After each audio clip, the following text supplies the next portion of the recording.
Bismillahirrahmanirrahim. Assalamualaikum warahmatullahi wabarakatuh.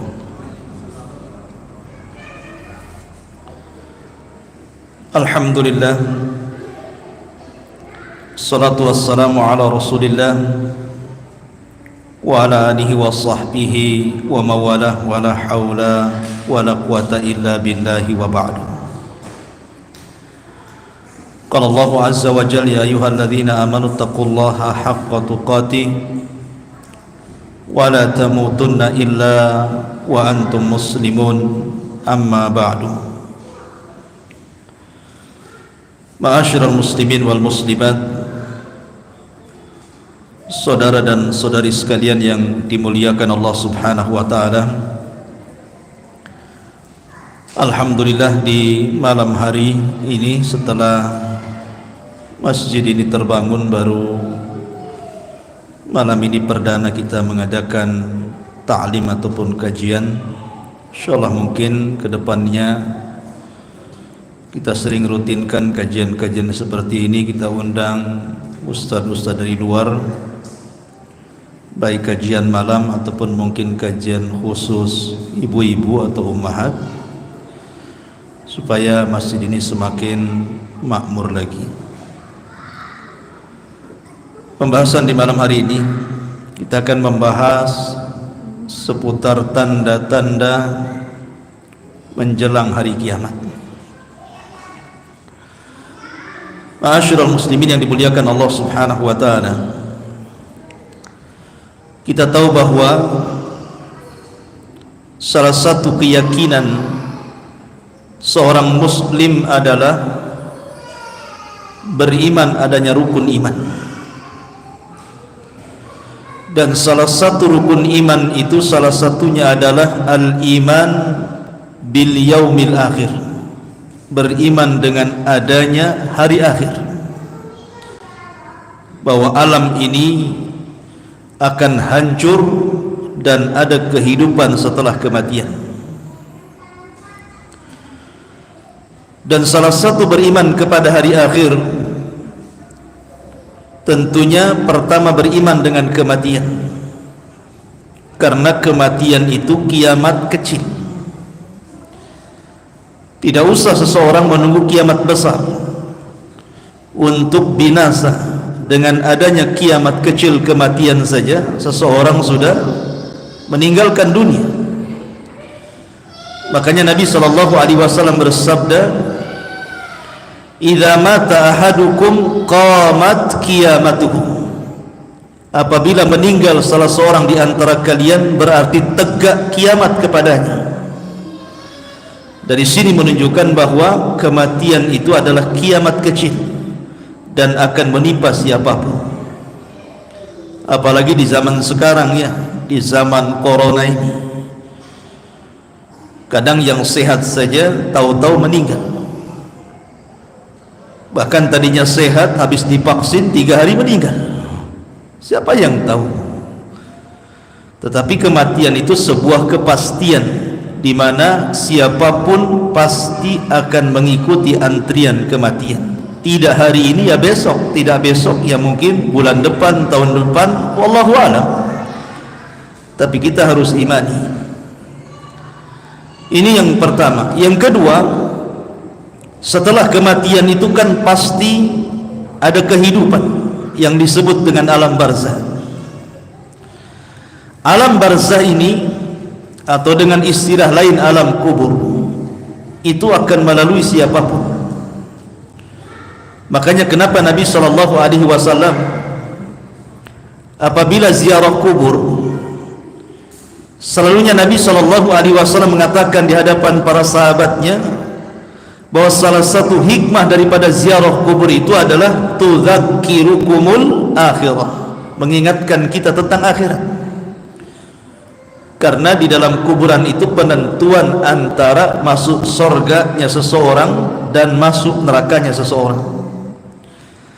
Makanya Khalifah Utsman bin Affan radhiyallahu an, kalau diingatkan neraka tidak nangis dia. Tapi kalau diingatkan tentang kuburan, Utsman itu menangis. Sehingga orang-orang bertanya dengan herannya kepada Khalifah Utsman ibn Affan ini, "Ya Khalifah, dzukirtan nar falam tabki."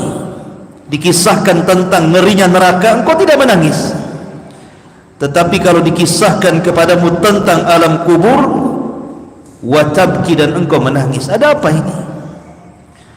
Maka Khalifah Utsman ibn Affan radhiyallahu anhu mengatakan, "Wailakum, celaka kalian. Innal qabra hafrun min hufarin nar au rawdatun min riyadil jannah." Kata Utsman ibn Affan, celaka kalian, kuburan itu bisa saja seakan melubangi ataupun akan membuat lubang yang mengarah ke neraka, ataupun sebuah taman yang akan mengarah ke surga. Jadi yang menentukan selamat dan tidaknya itu salah satunya alam barzah, dan ini harus kita yakini. Karena banyak orang yang mengingkari adanya kehidupan setelah kematian. Kemudian mereka mengkiaskan dengan kehidupan dunia yang tidak bisa. Contoh umpamanya meletakkan CCTV dalam kuburan, kemudian ditongkrongi komputernya. Katanya ada malaikat mungkar dan nakir yang bertanya, siapa rohmu, siapa nabimu, apa agamamu. Ya nggak akan kelihatan. Bagaimana caranya? Perkara gaib dikiaskan kepada perkara tampak, itu tidak bisa dikiaskan. Ya sampai kiamat saja nongkrongi komputer, ya nggak mungkin nampaklah dua malaikat itu. Karena ini bicara tentang gaib. Gaib itu bicara tentang keyakinan, dan keyakinan itu cukup diimani, bukan dibuktikan. Tidak bisa dibuktikan itu. Seperti umpamanya kuburan menyempit, ketika digali tetap saja segitu kuburan itu. Katanya kuburan meluas sejauh mata memandang, ternyata setelah digali ya segitu saja. Jangan kiaskan perkara gaib dengan perkara nyata, anda ketemu. Karena alam kubur itu bicara tentang keimanan. Cukup beriman sajalah. Ada azab kubur, ada fitnah kubur, ada nikmat kubur, ada himpitan kubur, dan begitu seterusnya. Baru yang ketiga bicara tentang setelah semuanya kiamat dibangkitkan, nanti kita akan dikumpulkan di padang mahsyar. Setelah di padang mahsyar, di sana ada balasan kebaikan dan keburukan, berakhir dengan surga ataupun neraka. Itu salah satu global daripada al-iman bil yaumil akhir. Namanya rukun iman dengan hari akhir. Ada 5: kematian, kemudian alam kubur, padang mahsyar, balasan atau hisab, kemudian terakhir surga dan neraka. Yang ingin saya katakan di malam hari ini, ataupun yang ingin saya jelaskan, adalah tanda-tanda sebelum kiamat didatangkan Allah Azza wa Jalla. Apa tanda-tandanya? Ada tanda-tanda itu yang terjadi di zaman Rasul. Ada tanda-tanda itu yang terjadi di zaman sekarang, dan ada tanda-tanda itu belum terjadi dan akan terjadi di akhir zaman. Kita mulai tanda-tanda yang terjadi di zaman sekarang saja. Kalau dari zaman Rasul terlalu banyak. Saya sebutkan 10 tanda-tanda. Jadi 14 abad yang silam Rasul itu sudah memprediksi akan terjadi ini dan itu. Dan ingat, setiap ucapan Rasul itu wahyu. Tidak mungkin Rasul berdusta. Pasti menjadi sebuah kenyataan. Apa saja? Yang pertama, Nabi SAW bersabda dalam sebuah hadis. Kata Nabi SAW dari hadis Thauban, dan Thauban ini pembantu Rasul. Kata Thauban, dia mengatakan Nabi SAW bersabda, yushikul umamu an tatada'a alaikum kama tada'al akalatu min qas'atiha. Kata Nabi SAW, hampir-hampir umat-umat di luar Islam itu mengepung kalian umat Islam seperti kawanan-kawanan atau orang-orang yang sedang lapar mengepung satu piring yang ada makanannya. Coba bayangkan, banyak orang lapar, dihidangkan satu nampan makanan, tentu akan rebutan, kan gitu. Kata Nabi SAW, kalian akan dikepung seperti itu. di akhir zaman kalian akan dikepung seperti itu oleh umat-umat di luar kalian. Sahabat heran, sehingga mereka bertanya kepada Nabi sallallahu alaihi wasallam, "Ya Rasulullah, amin qillatun nahnu yauma idzin?" Rasul, apakah kami waktu itu sedikit sehingga musuh-musuh bisa mengepung kami semua? Kata Nabi sallallahu alaihi wasallam, "Bal antum yauma idzin kathirun." Bahkan kalian jumlahnya jauh lebih banyak dibandingkan musuh-musuh kalian, tapi kalian dikepung. Tetapi Nabi sallallahu alaihi wasallam menyebutkan alasannya kenapa umat Islam sampai kalah, dikepung padahal jumlah umat Islam jauh lebih mayoritas dibandingkan musuh-musuhnya. Kata Nabi sallallahu alaihi wasallam, "Wala yaqdifannallahu fi qulubikumul wahn." Karena Allah Subhanahu wa taala sudah menanamkan pada hati-hati kalian penyakit wahan. Kemudian sahabat bertanya, "Wa mal wahnu ya Rasul?" Wahan itu apa wahai Rasul? Kata Nabi sallallahu alaihi wasallam, wahan itu artinya hubbud dunya wa karahiyatul maut, terlampau cinta dunia dan takut kematian. Dua penyakit ini yang menjadikan kekalahan umat Islam di akhir zaman. Ketika orang cinta dunia dan takut kematian, maka akan melemah kekuatan. Makanya Khalid bin Walid ketika perang melawan orang-orang Romawi, bayangkan kaum muslim itu jumlahnya sedikit, sementara orang-orang Romawi itu jumlahnya banyak, berlipat-lipat. Secara logika kaum muslimin kalah, tetapi Allah takdirkan kaum muslimin menang. Kemenangan Khalid ini kemudian ditanya oleh orang-orang Romawi langsung kepada Khalid tentang kunci kemenangan.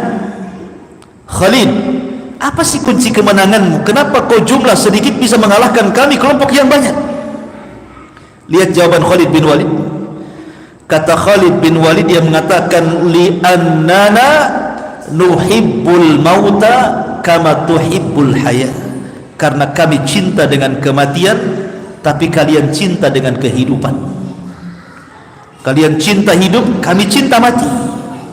Maksudnya ingin mati syahid begitu. Karena salah satu penyebab lemahnya umat Islam ini kalau sudah cinta dunia, takut mati.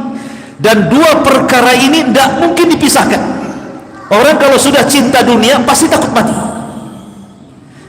Makanya kenapa Nabi SAW mengatakan, "Man ahabba liqa Allah ahabballahu liqa'ah." Siapa yang cinta berjumpa dengan Allah, Allah akan cinta berjumpa dengan dia.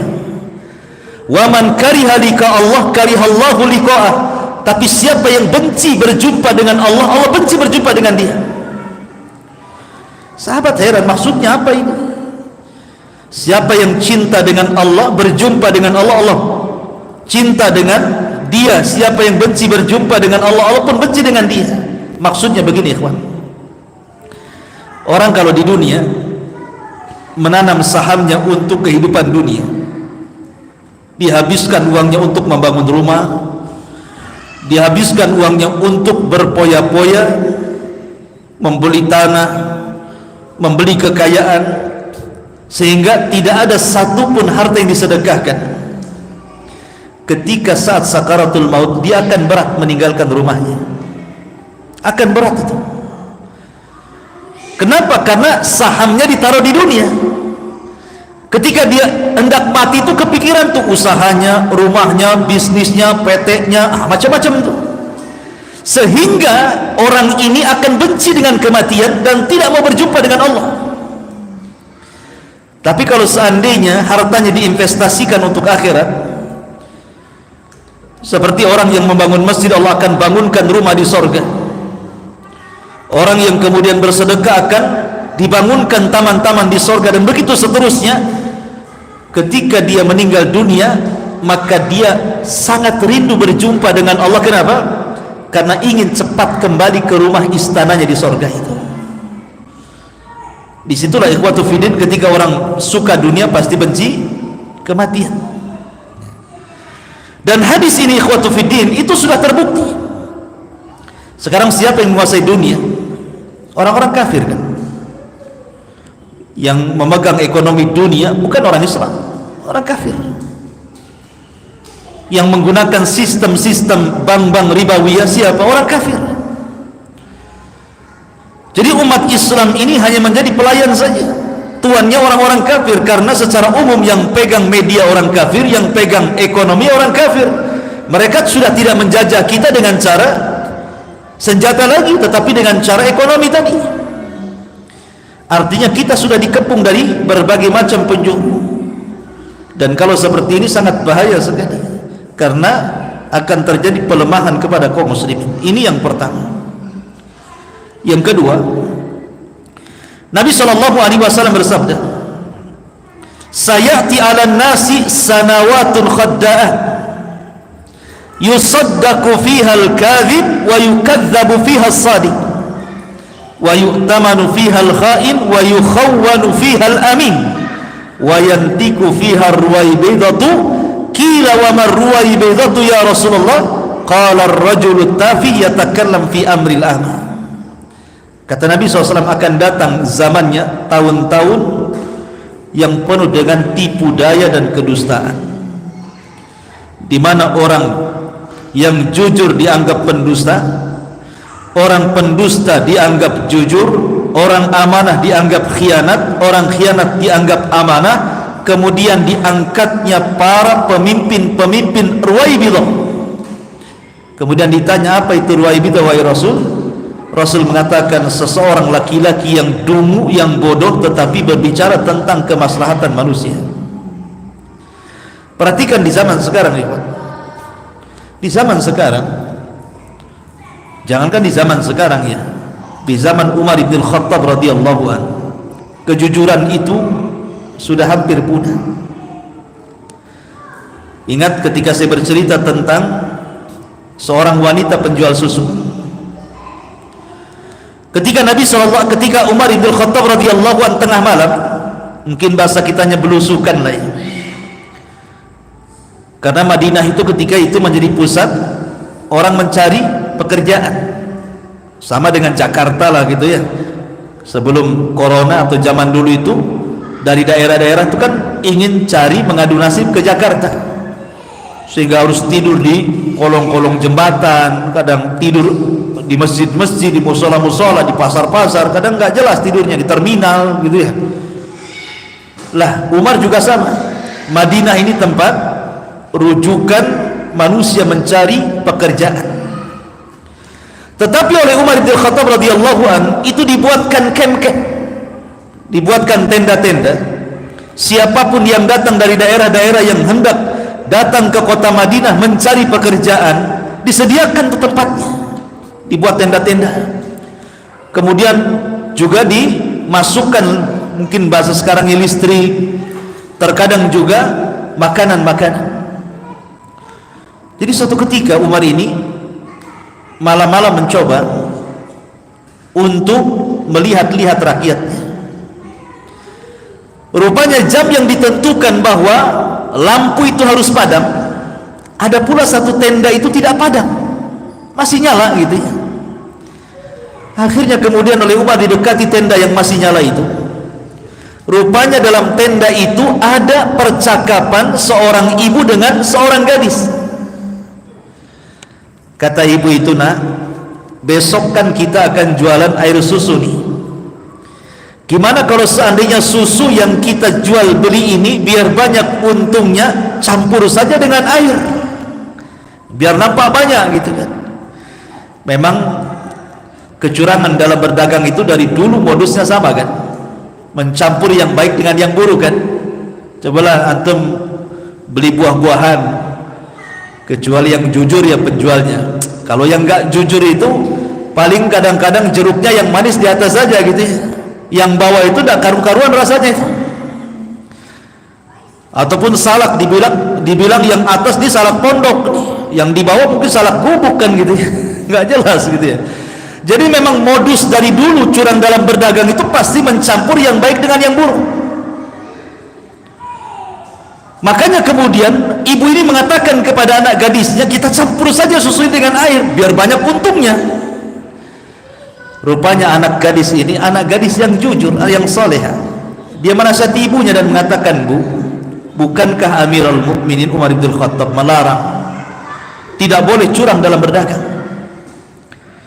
Kata ibunya, "Nak, bukankah Amirul Mukminin Umar tidak tahu tentang pencampuran air susu dengan air kita? Kenapa mikirin Umar?" katanya. Padahal Umar itu ada di samping tenda itu ya. Tapi anak ini anak cerdas, sekali lagi anak yang saleh. Dia mengatakan, "Bu, sekiranya Umar tidak tahu dan tidak melihat kita, ibu yakin gak dengan Rabbnya Umar, dengan Tuhannya Umar itu?" Maka Tuhannya Umar melihat kita. Lah Umar bin Khattab ini kan sedang di samping tenda itu, mendengarkan percakapan seorang ibu dan anak ini. Takjub dengan kejujuran anak gadis ini, pulang dia.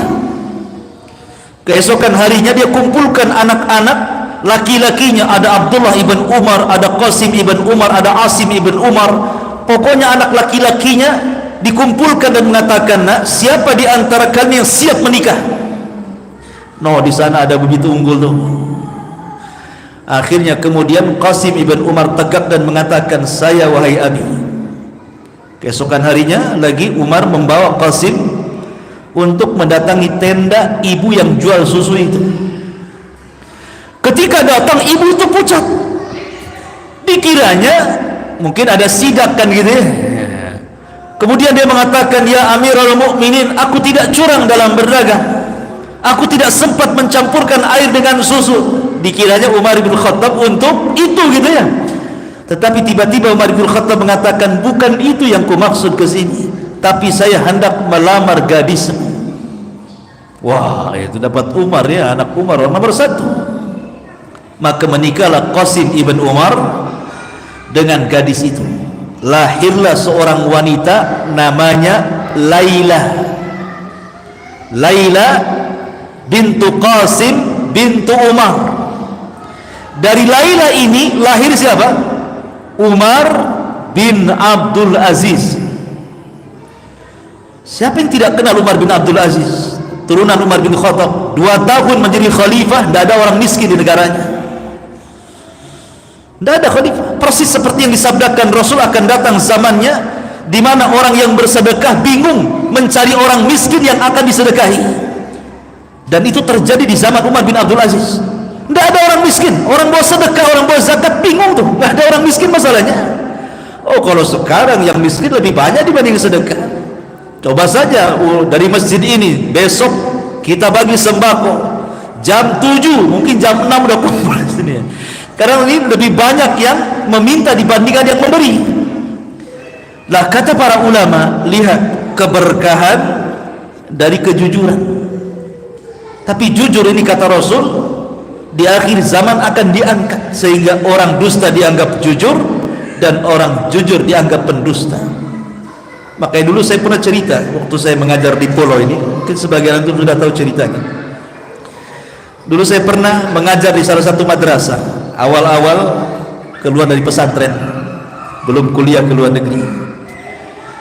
Jadi saya itu punya kawan guru agama juga sama. Waktu itu gaji 500 satu bulan, cuma 500.000 itu satu bulan, tapi udah besar tuh, di pulau. Jadi Allah takdirkan dia sakit 2 minggu, kemudian sembuh, masuk 2 minggu, tapi gaji tetap 500 tuh. Setelah kemudian waktu gajian, ya namanya gajian tetap pakai amplop isinya 500 gitu kan. Tiba-tiba dia kembalikan tuh yang 250 itu ke sekolah dan mengatakan, "Saya kan hanya ngajar 2 minggu. Yang 2 minggu saya tidak ngajar walaupun saya sakit. Artinya saya berhak digaji hanya 250 karena hanya masuk 2 minggu dan 2 minggunya tidak masuk." Itu sontak kawan-kawan yang lainnya mengatakan, "Gila kamu," katanya. Itu uang itu. Kenapa dibalikin? Coba. Orang jujur dianggap gila. Gila kamu itu kan uang katanya. Kan orang jujur dianggap gila tuh namanya. Lah kalau yang jujur dianggap gila gitu, gimana orang gila gitu ya? Dianggap apa lagi? Ya kan? Artinya bahwa Nabi SAW ketika mengatakan bahwa sayati ala nasi sanawatun khadda'at, akan datang di akhir zaman itu tahun-tahun khadda'at, tipu menipu, dan itu sudah terjadi di zaman sekarang kan. Mulai dari ngurus KTP, ngurus SIM, semua udah pakai tipu-tipu, udah main jalur singkat, yang penting cepat gitu ya. Masyarul muslimin yang dimuliakan Allah Azza wa Jalla, ini hadis ini sudah terjadi. Ini yang kedua. Yang ketiga, Nabi SAW bersabda dalam hadis Abi Sa'id Al-Khudri radhiyallahu an, kata Rasul SAW, la tattabi'anna sunana man kana qablakum shibran bi shibrin wa dhira'an bi dhira'in hatta law dakhalu juhra dabbin la dakhaltum. Kata Nabi SAW, kalian pasti di akhir zaman akan mengikuti tata cara umat sebelum kalian, sejengkal demi sejengkal, sehasta demi sehasta, sampai kalaulah seandainya ada biawak padang pasir. Biawak padang pasir beda dengan biawak kita. Jadi biawak Arab itu beda dengan biawak Batam. Kalau biawak Arab yang di padang pasir itu mereka tinggal di padang pasir, jadi mereka punya lubang itu berkelok-kelok di dalam padang pasir itu, di kelok sana kelok sini kelok. Jadi mereka itu biawak padang pasir itu gali pasir itu, dan di sana halal dimakan biawaknya. Kalau biawak Batam haram. Apa bedanya? Karena biawak padang pasir itu pertama warnanya putih, yang kedua biawak sana itu makan sayur ya. Tapi biawak Batam ini sudah hitam, kanibal, dia makan kawannya, ular aja dimakan tuh. Jadi kalau biawak padang pasir dikurung dengan biawak Batam, habis tuh biawak padang pasir itu dimakan dia gitu ya. Jadi beda secara hukum. Makanya ketika Nabi SAW makan di rumah Khalid bin Walid, Khalid makan biawak kan. Kata Khalid, makan Rasul. Kata Rasul, tidak mau, karena di negeriku nggak ada kayak gini, kata Rasul. Tapi Rasul nggak ngelarang. Dengan tidak melarang Rasul ketika Khalid makan biawak, menunjukkan biawak itu boleh hukumnya. Tetapi tidak semua biawak ya, karena biawak di sana tidak kanibal, mereka makan sayur. Kalau biawak Batam ini semua dimakan, ular aja dimakan sama dia. Jadi beda hukumnya ya. Jangan kemudian biawak asal main tangkap di sungai, di sate biawak halal, nggak bisa. Beda biawak sana dengan sini. Biawak sana enak gitu ya, biawak sini tak tahu lah, gak pernah kita. Enak kalau biawak sana, bersih biawaknya. Kalau nggak percaya dia lihat YouTube aja lah. Sekarang kan ada YouTube biawak padang pasir, kemudian di bawahnya biawak Batam, itu beda tuh nanti yang keluar itu ya. Kembali bahwa Rasul mempermisalkan dengan biawak ini. Kalau seandainya ada biawak di padang pasir masuk lubang dan berkelok-kelok itu, maka pasti kamu akan mengikuti di belakang biawak itu. Artinya sesulit apapun adat istiadat buruk orang-orang di luar dari Islam, orang Islam itu pasti akan mengikuti mereka. Pasti akan mengikuti mereka. Mulai dari penampilan, pakaian, gaya, macam-macam. Ketika Rasul ditanya, siapa yang dimaksud umat sebelum kalian wahai Rasul, apakah mereka Yahudi atau Nasrani? Kata Rasul mengatakan, kalau bukan mereka siapa lagi? Artinya di akhir zaman kita ini sedikit demi sedikit akan mengikuti tata cara adat istiadat mereka. Coba lihat anak-anak sekarang. Saya pernah lihat anak-anak pang itu di jalan itu. Anak-anak pang dulu ya, waktu saya masih tinggal di Center Point. Itu karena Palmol itu kan tempat tidurnya anak-anak pang tuh. Sekarang udah nggak ada kan, udah dibangun ya. Jadi kalau pagi itu kadang-kadang mereka ngorek sampah itu cari makan gitu. Jadi saya heran gitu kan, kenapa telinga mereka kok ada tutup botol aqua. Jadi sini ya, lubang dikasihkan tutup botol aqua di sini mereka. Sudah jengger ayam atasnya gitu ya, rambutnya jabrik-jabrik gitu ya, kemudian pelangi hitam putih merah macam-macam tuh.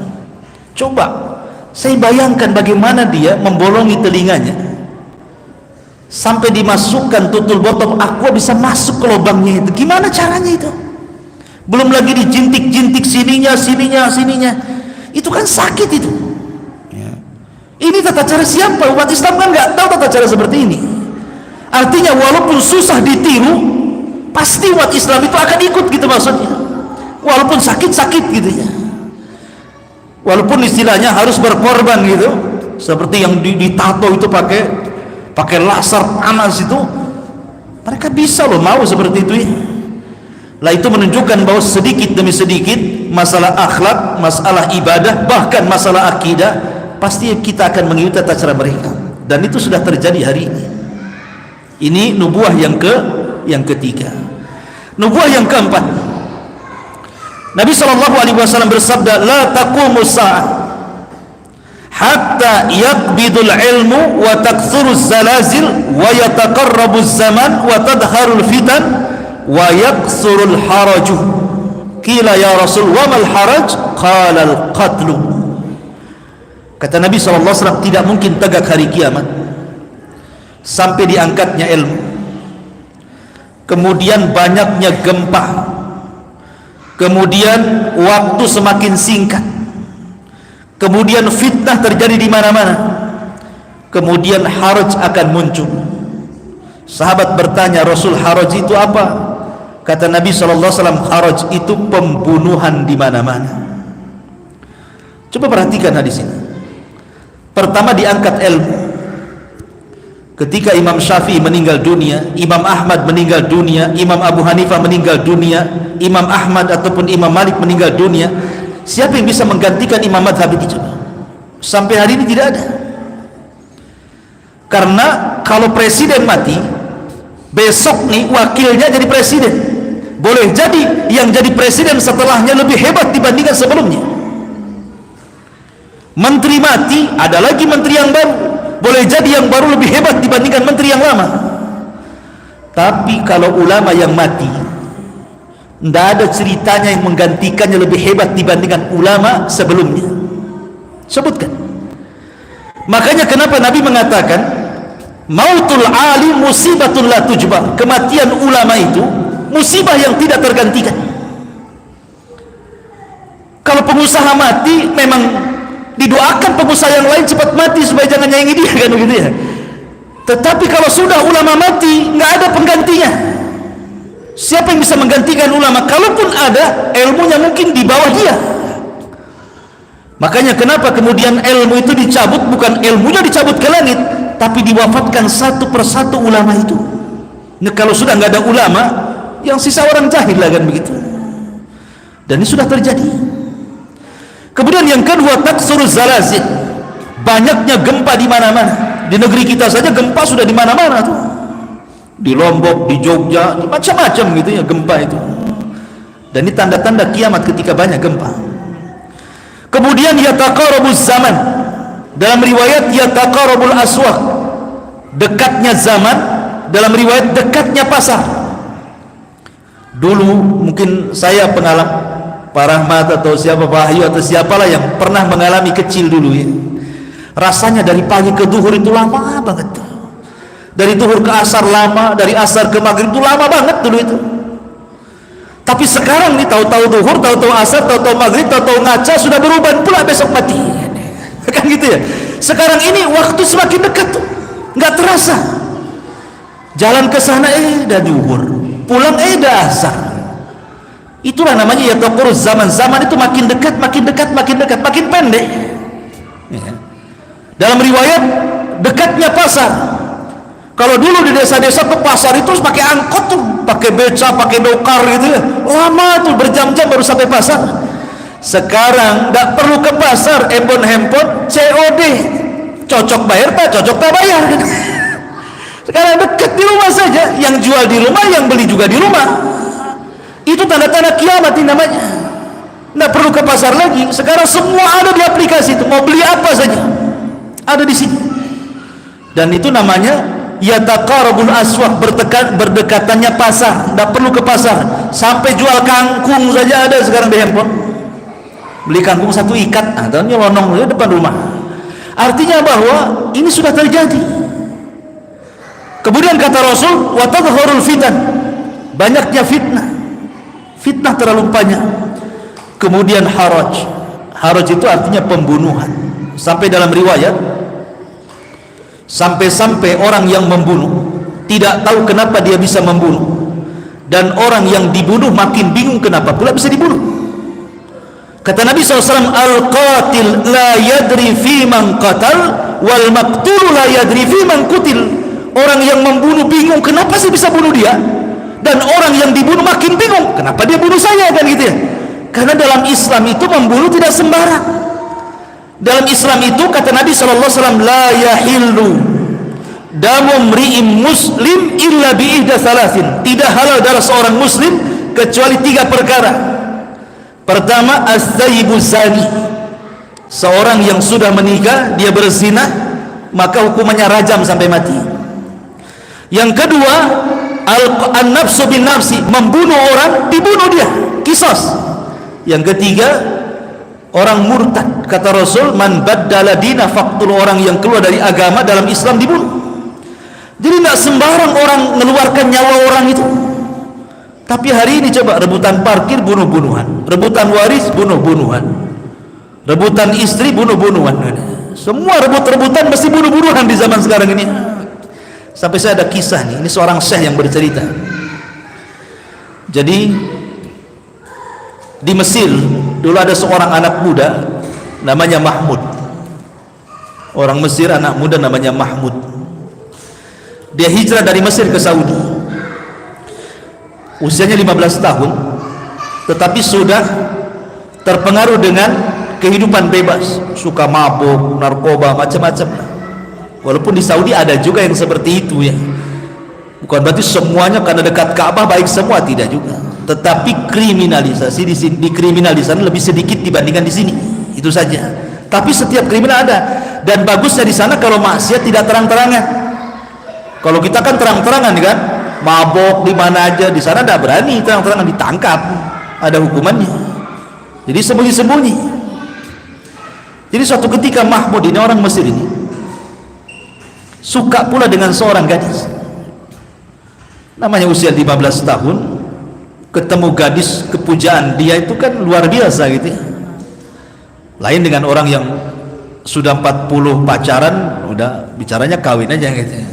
Tapi yang 15-20 itu kan kalau pacaran kan memang pacaran gitu ya, ketemu saja, natap saja. Kalau zaman dulu sudah seneng, dulu nengok sandalnya udah seneng dulu tuh. Kalau zaman sekarang bukan, nggak sandal lagi ditengok, semua ditengok baru seneng gitu ya. Kalau dulu baru nengok sandalnya, wah udah tenang gitu ya, lewat saja sebentar dah senang gitu ya. Jadi anak muda ini karena suka dengan gadis itu, akhirnya dia pun kenalan lewat, ya biasa lewat media. Akhirnya dekat-dekat jumpa, kemudian dia selalu lewat di rumahnya.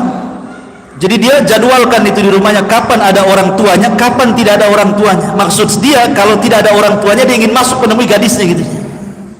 Jadi setiap hari dia keker tuh rumahnya itu, sampai dia tahu jadwalnya, kapan orang tuanya pergi, kapan orang tuanya datang. Jadi ketika hari di mana orang tuanya dianggapnya pergi karena nampak tidak ada, sepi di rumahnya, nekat dia, nekat ngetuk jendela, kemudian dibukakan oleh gadis itu, nekat pula masuk ke dalam kamarnya. Allah takdirkan, rupanya orang tuanya tidak pergi hari itu. Ketika mendengar sesuatu suara di kamar anak gadisnya, curigalah.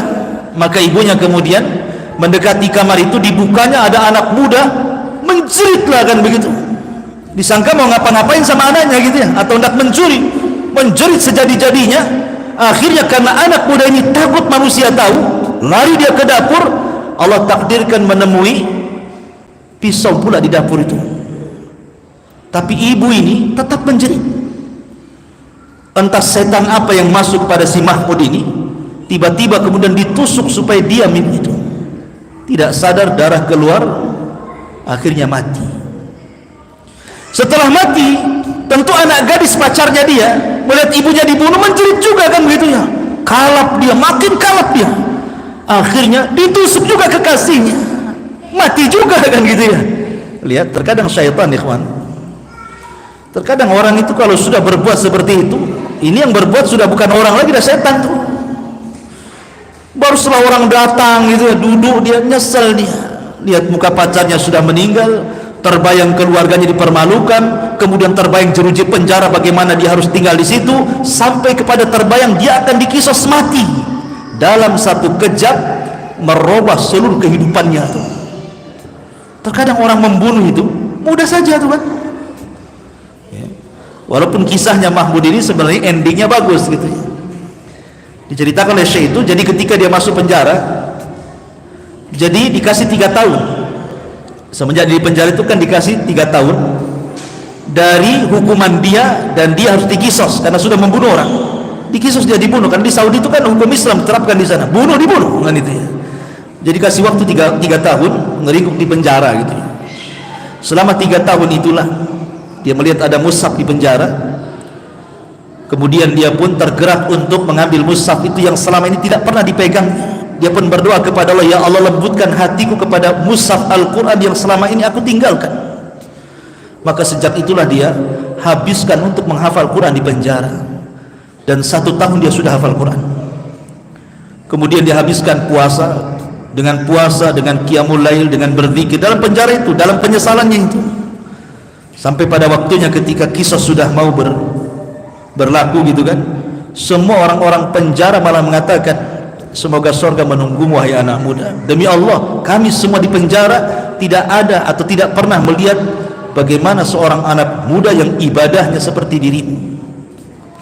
Akhirnya dia hanya tersenyum, kemudian sampai di kisah. Endingnya bagus gitu. Bukan itu yang ingin ceritakan, tetapi bagaimana anak muda ini membunuh dengan cara sadis tadi. Padahal niatnya nggak ada niat bunuh kan gitu ya. Niatnya ini ingin ke rumah pacarnya, tahu-tahu ketahuan, tahu-tahu bunuh gitu ya. Itulah yang disebutkan oleh Nabi SAW, al-qatil la yadri fi man qatal, wal maqtulu ya la yadri fi man qutil. Orang yang membunuh bingung kenapa dia bisa membunuh, dan orang yang dibunuh makin bingung kenapa dia pula bunuh saya kan begitu ya. Dan itu di akhir zaman seperti itu. Saudara membunuh saudaranya, anak membunuh orang tuanya, kawan saling membunuh, gara-gara bisnis saling membunuh, dan itu sudah terjadi. Dan ini namanya nubuah. Sebelum terjadi kiamat akan terjadi seperti ini. Ya sudah azan ikhwan, insyaallah kita lanjutkan di minggu depan. Insyaallah kajian ini kita buat setiap malam Sabtu. Mudah-mudahan ada manfaatnya. Subhanakallah bihamdika, asyhadu an la ilaha illa anta, astaghfiruka wa atubu ilaik. Allahu ta'ala alam. Assalamualaikum warahmatullahi wabarakatuh.